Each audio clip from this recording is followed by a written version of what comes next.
TV channel. You're all staying safe and well. We've got a biographical musical comedy drama. Yeah, a bit of comedy in it, not too much, a little bit.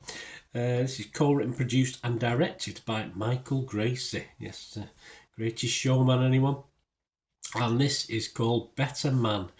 Over 2 hours, 2 hours, 14 minutes. Yes, it flew by. I enjoyed it. Could have been longer for me. 15 certificate. I'm giving things away already, aren't I? And this is, of course, about the life of a guy I'm not was never overly impressed with, particularly as a person, although I did like his music or attempted music or groups he was with, etc., and his own solo stuff. Of course, British pop singer Robbie Williams. And he's actually portrayed as a chimpanzee with CGI performed by John O'Davis using motion capture.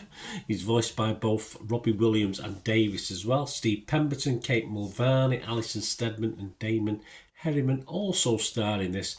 It's released in the United States on the 25th of December, Christmas, where he was never as popular, I don't think. I don't think the film's been welcomed as popular either as it probably has over the pond here in the UK. It's released in Australia and the UK on the 26th of December, where I think it's a bit more of a positive feedback on this one. I'm doing this review on the 3rd of January 2025. I think there was read a lot about this in the Empire magazine, Total Film magazine, etc. About this before it came out, leading up to it over the last 2 or 3 months. And yeah, within hours of watching another hyped film called Nosferatu that I didn't like at all, thankfully this didn't disappoint with all the hype it received. The chimp effect worked for Robbie, ideal person to be a chimp. Did justice to the man, good and bad. Alright, it's his storytelling, so there will be a bit of dramatic license, I have no doubt about that. But no one came out of it who wasn't connected with Robbie too badly, in fairness. Very appropriate though, the chimp special effects. I think without the chimp it wouldn't have been anywhere near as good. I think that made the big difference for me. Just something quirky, you know me, I like quirky anyway. Robbie was always someone, as a person, as a singer, I tried to dislike.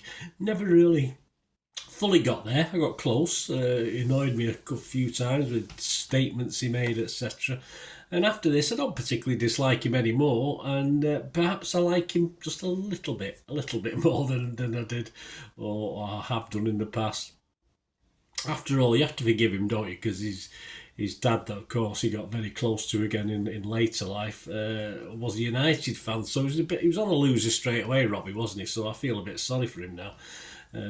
Although at times that dad perhaps didn't deserve the love he got off Robbie, but hey, it's his son and a dad, I suppose. But it did add up to a wonderful finale as well, as you'd expect, because it can use some of these songs, if you like, Robbie's songs, etc.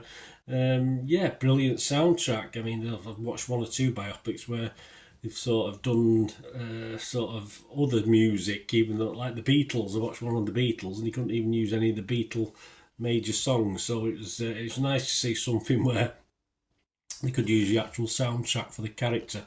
It's got weaknesses, as I said, where it does roam away from Robbie. Like Gallagher's get a brief mention, other guys in Take That, of course, a bit one-dimensional away from Robbie's story, but then again, it is Robbie's story, it's not about the others. And for me, it was one of the best biopics I've seen for a very, very long time. My scores are going to reflect that. I'm going to be fresh on Rotten Tomatoes and the sun decides to come out. Positive on Metacritic, and I'm going to give this a 9 out of 10. Now, I can't remember the last thing I gave a 9 out of 10, and looking at some of the other scores, I think I've been overly kind, but I did enjoy it thoroughly. Brought a tear to a glass eye as well, so I'm going to give it a 9 out of 10, which is up there probably since I've been doing this over the last 4 or 5 years. There's not many things I've got 9 out of 10 or plus, so yes, I was quite into this. What are other people saying? Well, Rotten Tomatoes, 7.5 out of 10. That's still good. 85 fresh, 9 rotten. And the consensus, daring to substitute its marquee star with a VFX creation, somehow pulling it off, it does. Better Man makes a monkey out of the traditional music biopic to thrilling effect. Can't disagree. Metacritic 78 out of 100. That's 30 critics. 27 were positive. 3 were mixed, but there was no negatives. Alex Godfrey from Empire Magazine scored at 80. He said, the most batshit music biopic since Todd Haynes did the Karen Carpenter story with Barbie dolls. Michael Gracie pulls off the biggest cinematic surprise of the year. An absolute blast. Not as overly impressed was Peter Bradshaw from The Guardian. He was one of in a minority of low scores. He only gave it 60, so it's still good, but he said the film is interestingly candid about the toxic driving force of envy behind a musical career, something many music biopics omit. But in the end, however, initially startling and amusing, Robbie as Chimp feels like a distraction from all his too human unhappiness and talent. I don't think so, but we have to agree to disagree on that one. The audience, Rotten Tomatoes audience, 4.8 out of 5, so that's 9.6 out of 10. Metacritic users, 7.5. And yes, on Internet Movie Database, it's getting a 7.7 out of 10. So all a little bit lower than me. Well, apart from Rotten Tomatoes audience, of course, if you pro-rata it up. But yeah, a great watch this, guys. I would heartily recommend it. Let me know, guys, anyway, get to watch this. Please let me know what you thought. Great to have your views. Please stay tuned. If you like what I try and do and want to try and support the channel, I can give you ways of doing that, or you just want to get in contact with me through my various socials, just stay listening. Right, quick shout out before we go for my sponsors at the moment. Piat 6505, they've got a little eBay shop. And they sell movie posters from the 1990s and 2000s, some great films, some great actors, so please check the link in the comments section below and you'll go straight to the shop. I dispatch everything between 24 and 48 hours, so if you see anything there, you want to order it, you can also mention my name. I mean, they are sponsoring me, so I do my little deal as well, so you can get 10% off. If you buy anything, just mention me, just say Bernard sent you, and they'll give you a 10% reduction on your order price. My thanks to Piat 6505. If you're interested in sponsoring the channel yourselves, guys, supporting the channel by sponsorship, just let me know. My socials are on screen there, so just contact me about that and we can have a chat.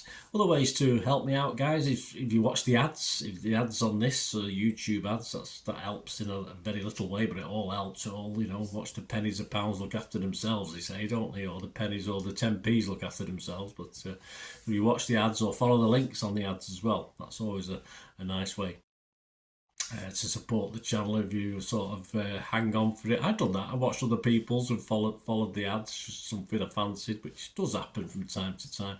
Of course, you can support me by pushing that subscribe button as mentioned earlier, and that's of course pressing the button so you know when these vlogs are coming out. And of course, I'm always interested in your opinions, and of course, if you can give us a like, that'd be wonderful as well. So thanks for watching, guys.